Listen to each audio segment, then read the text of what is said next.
ከጀመርነው ላይ ቀር ለምሳሌ ብልጽግና ወንጌል የእምነት ቃል ምናምን ስትይ ስፒሪቱም አንዳንዴ ልሳን እዛም ይናገራል እዚህም ይናገራል እዛም ትንቢት አለ እዚህም ትንቢት አለ ምን እንትን ታመጣለህ ምናምን የሚሉ ሰዎች ይገጥሙኛል።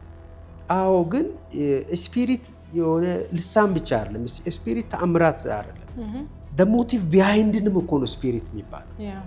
የአንድ ሰው ትክክል ተናግሮ መጽሐፍ ላይ እንደሚል ያለው ነገር ተፈጽሞ ምናምን በስመ አብ እግዚአብሔር ነብይ ልኳል በመካከላችን ብለህ ከነገ በኋላ ጀምሮ ጌታ እግዚአብሔር አምላክን ማምለክ ቢያስትህ የተናገረው ውሸት ነው እሱም ሐሰተኛ ነው ይላል።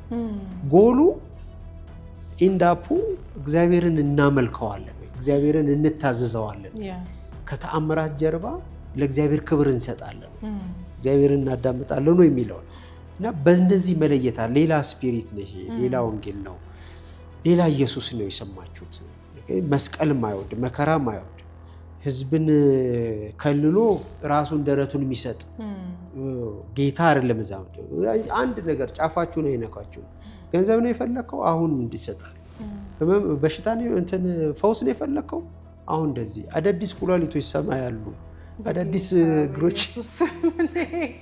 this is so blasphemous በጌታ ስም ማለት እንረዳው ይሆን አላውቅም። ይሄ እኮ እግዚአብሔር ላይ ያለ አመጽ ነው like yes እሺ አንደርስታንድ አላረጉትም ይሆን እኔ አላውቅም። ግን አንዳንድ ንግግሮቻችን በጣም ነው የሚያስፈራው።